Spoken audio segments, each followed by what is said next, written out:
It is May 30th, 2022 at 8:22 p.m. My name is Aaron and welcome to Who the Fuck Am I, episode 8. What all did we get to this week? It was a long week, actually. Not long, like dragging, but eventful. Recording this on Monday because it is Memorial Day. So had today off, and yesterday I went kayaking, so I didn't really want to interrupt like my whole plans and everything to be like, stop, I have to do this. So I just went ahead and decided I'll do it today, edit it, and then get it up. But let's start at the top. So pretty easy week starting at the beginning. It was broken up by the graduation, so I only had to spend 2 days at work or 4 days at work, and then 2 days at a time. The graduation went well. You know, she walked across the stage.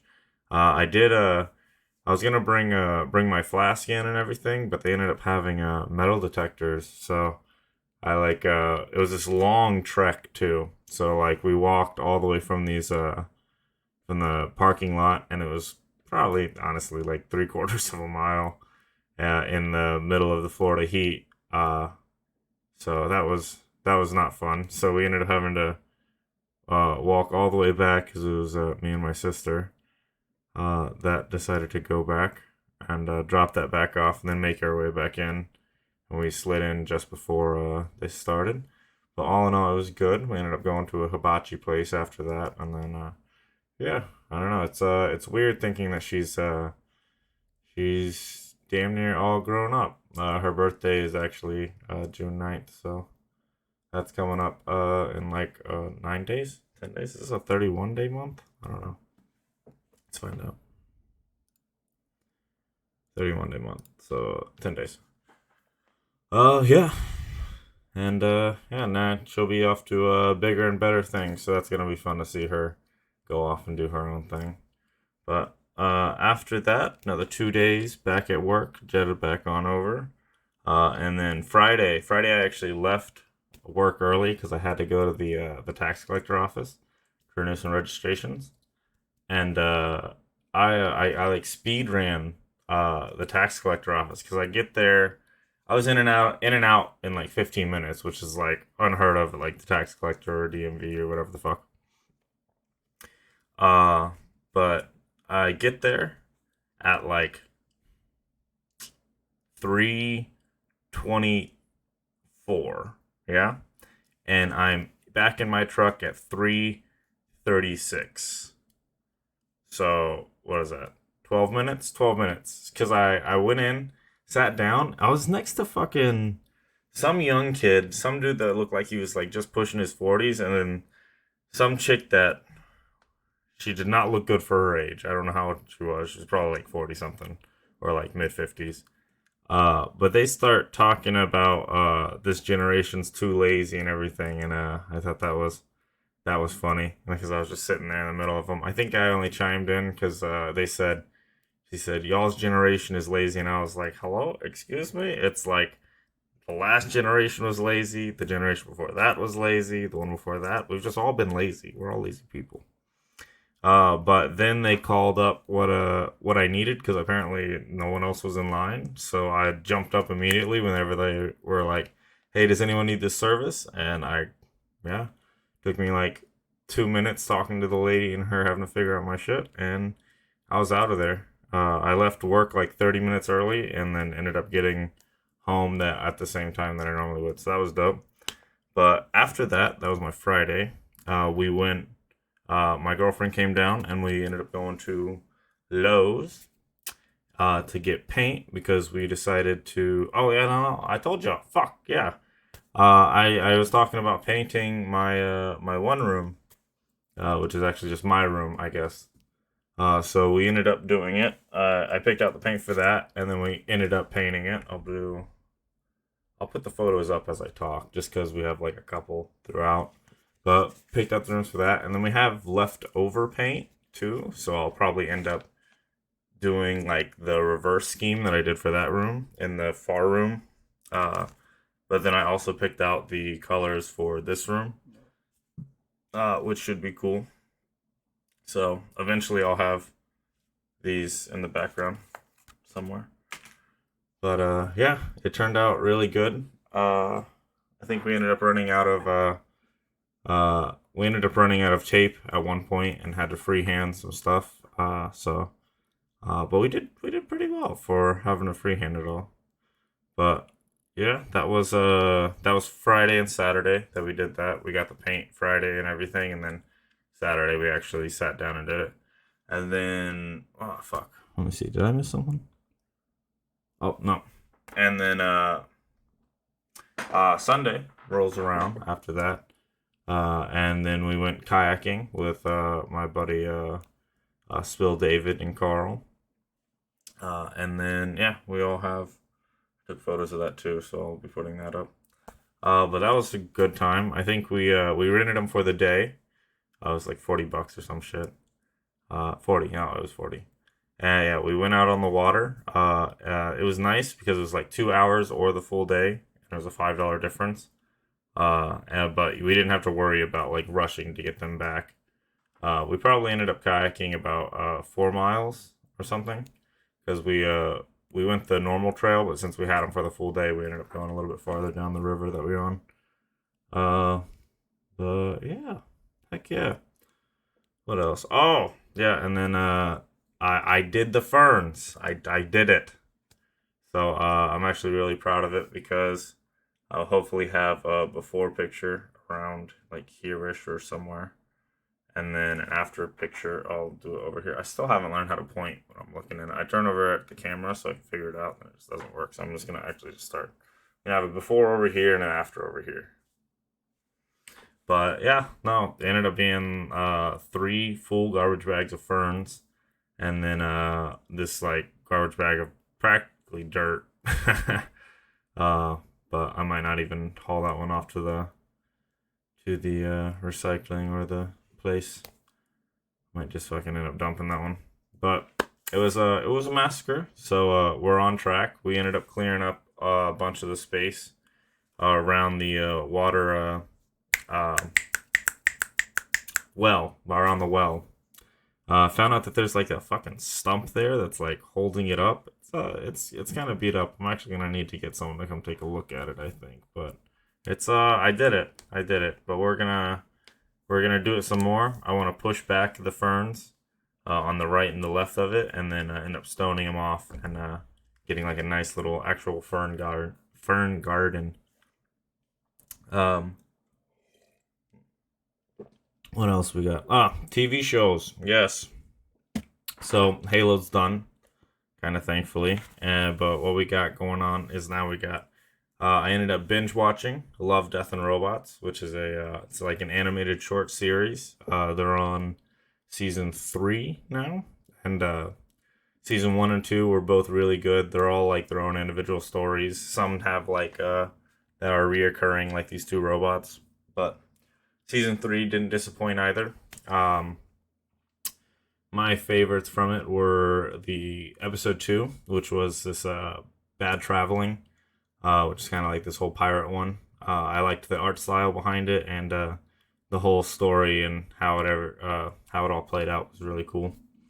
And the second would be episode 8, which is In Vaulted Halls, Entombed. I thought the name was a little pretentious, but it becomes fitting. And then the honorable mention, I'd say, would be the rat episode. It was really fun, but I wouldn't say that's like the best episode that they got, especially with like how much good they put out. But if you got any kind of time, you can. Some episodes are even like less than 10 minutes, so you can dump a bunch of time into them and pick and choose based on like what you're watching.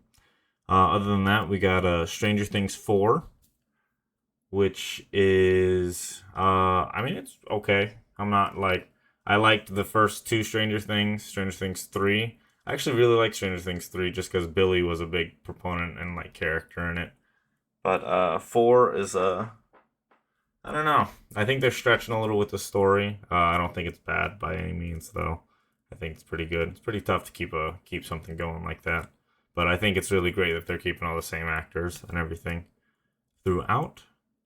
Well, I haven't finished that one yet. And then the one that I really want to talk about, which is, of course, Obi-Wan. They gave us 2 episodes, which is kind of saddening, which means we only really get a month after that of actual shows, because it's only going to be 6. But they did not disappoint. It's really good. It's so far it's already filled in some plot points between the game and the show Rebels, because there's the Grand Inquisitor, which I talked about. It just kind of helps his story kind of get along, and then the game is Fallen Order, by the way. I don't know if anyone, if you have a chance to play it, play it. It's fantastic. It's fun. But seeing Obi-Wan, especially at his like low point and like what he was doing while he was watching over Luke and was in his like own kind of like self-exile, is, I mean, what I've always wanted to see, because I mean, we see him at the end of Revenge of the Sith, and then we don't really get much of him until he's Old Man Ben. We saw him a little bit in Rebels when he actually how Darth Maul dies, and then jump to A New Hope when Luke is actually starting off and then he gets killed by Vader. So we have no other clue as far as like what Obi-Wan was doing. So it's fantastic seeing this. I am a Star Wars nerd and gritty kid when it comes to it.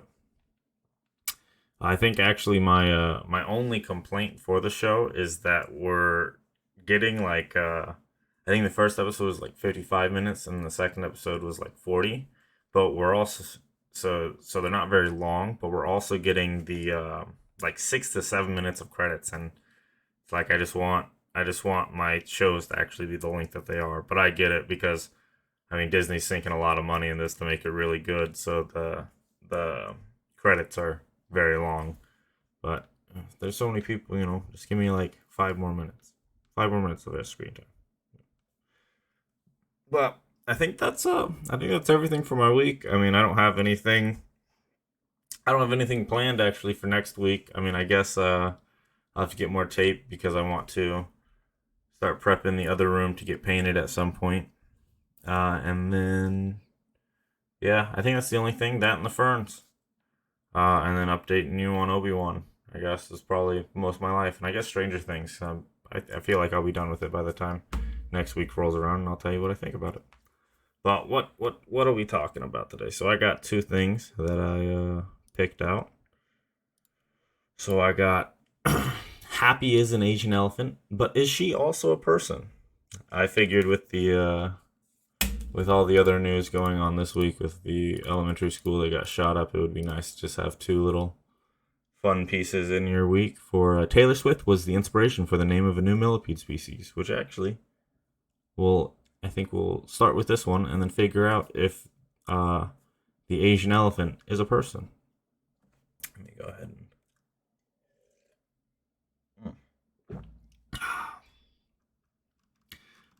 Taylor Swift. Taylor Swift has more than 200 songs to her name, and now there's also a millipede. Derek Hinnon, an entomologist who completed his PhD at Virginia Tech in 2020, delivered a millipede species and named it in Swift's honor. According to a paper published in the Friday journal Zoo Keys, the species is called Nanaria swiftae, or vernacularly, the swift twisted claw millipede. The discovery of the news... What is this thing? Like, does it just have a lot of boyfriends and then sing about them? The discovery of the species was part of a paper by Hennon, along with co-authors Jackson Means and Paul Merrick, that identified 17 new species of twisted claw millipedes from Appalachia. Researchers determined the arthropod named for Swift was a unique species because the millipede's genetics and special legs, Hennon explained. He's got nice legs, like Taylor Swift. I just see this fucking dude sitting in his lab. It's like, see the legs on that millipede? Yeah, You think of the person I'm thinking? Yeah, Taylor Swift. The Swift Twisted Claw Millipede is a thank you from Hinnon, 32, to Swift, he told NPR. Her music has gotten him through some rough times. He said. An avid Swiftie, Hinnon keeps a couple of her CDs in his car that he cycles through. His favorite songs are New Romantics and Betty. What does this guy look like before we keep going? Derek Hinnon. Let's find out.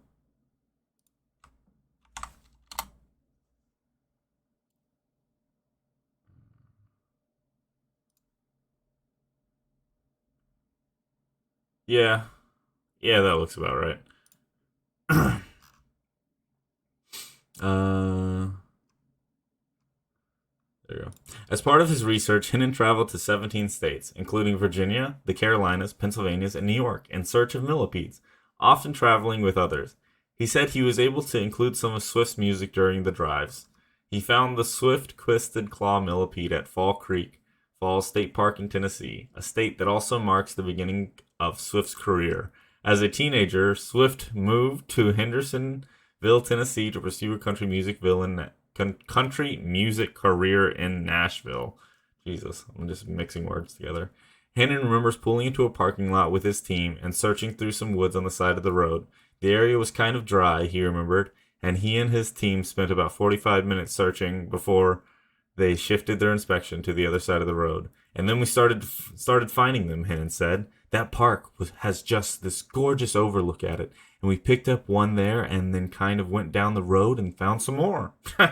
Just tell, he's like, I don't, how did you go about finding this millipede? Well, we we kind of picked up one and then went down the road and I don't know, there's just more there.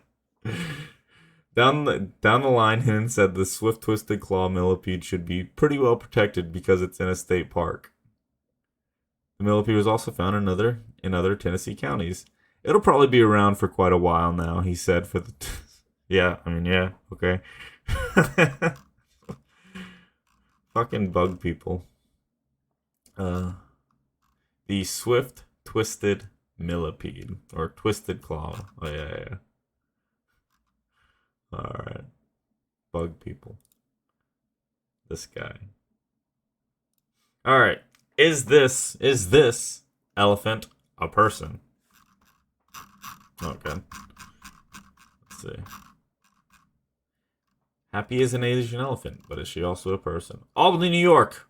She has 4 limbs, expressive eyes, and likes to stroll through greenery in New York City. Happy, by species, is an Asian elephant, but can she also be considered a person?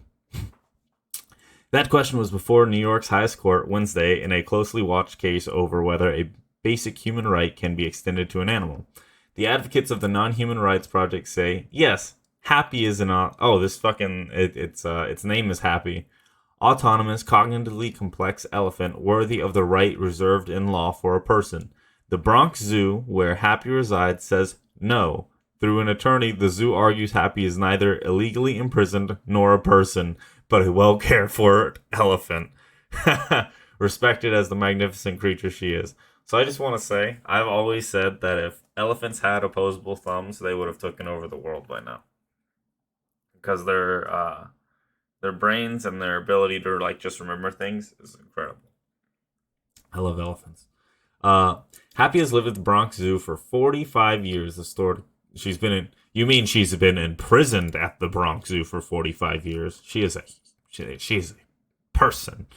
The State Court of Appeals heard arguments over whether she should be released through a habeas corpus proceeding, which is a way for people to challenge illegal confinement. So wait, do they just want her to be... This is a bad idea. I disagree with this. Don't release a captured, an animal raised in captivity into the wild unless you want to kill it without killing it. So if you don't want to put a gun to its head, release it into the wild. It'll die in a month. Unless it's like a cat. Cats might actually survive, but who knows. The Non-Human Rights Project wants her moved from a 1 acre prison at the zoo to a more spacious sanctuary. I do agree with that, though. I think zoos are kind of fucked up now. I mean, just let animals just be. We're already killing them. Stop imprisoning them. Unless it's, yeah, I mean, the sanctuaries exist. Yeah, it's not a, I mean, I guess you need money for food. Money makes the world go round. If you can't make money off it, then it's like, you gotta tax people, and then people get upset about that. So, mm, I don't know. I don't know. She has an interest in exercising her choices and deciding who she wants to be with, and where to go, and what to do, and what to eat. Project attorney Monica Miller told the Associated Press ahead of the oral arguments, and the zoo is prohibiting her from making any of those choices herself. I mean, what are you gonna do? Like, hand her like two cards? Like, I know they have squids or octopi. Um, do some test that's like for like, oh my god, that's for like 5-year-olds or something, and they can pass it, and they have a basic human right in some areas. Um,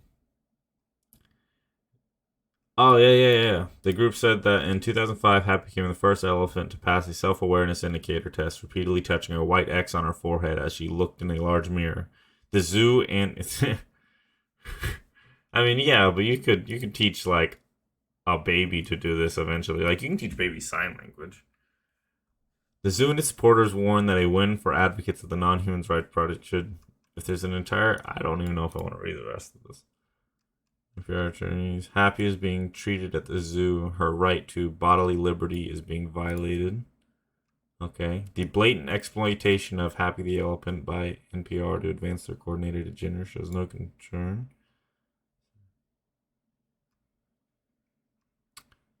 But last October, at the urging of a different animal rights, a federal judge ruled that Colombian drug kingpin Pablo Infamous cocaine hippos could be recognized as people or interested persons with legal rights. Okay, so why are we trying to make things people? Just make them. It's an elephant. Just keep it as an elephant. Like,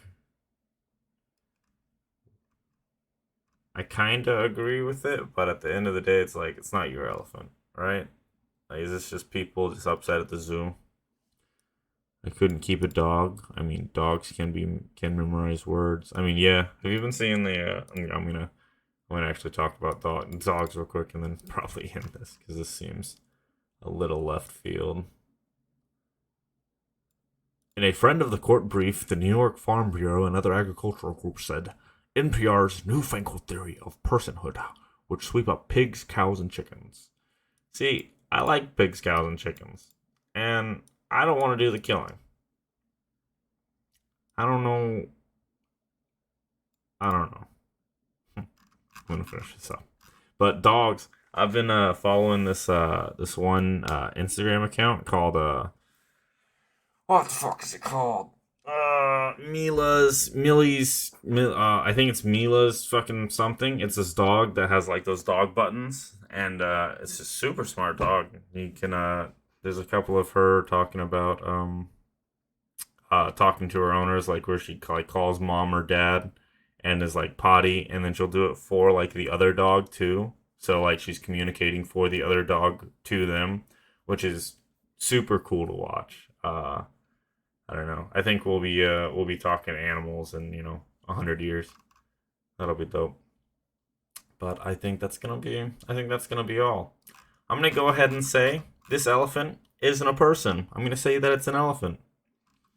Uh, that probably after 45 years of service probably deserves a sanctuary. Put Happy in a sanctuary. Put a new young elephant that can strut for the zoo out there. Do that. Do that. There we go. Problem solved. I got it. Put her in a sanctuary. Some young buck elephant out there called like Sad. And yeah, that'll probably go better with the kids nowadays. All right. Yeah, I think that's gonna be it. I hope to see you all next week. And yeah, like I said, I didn't have anything planned, so let's see what I get into this week. Yeah, deuce.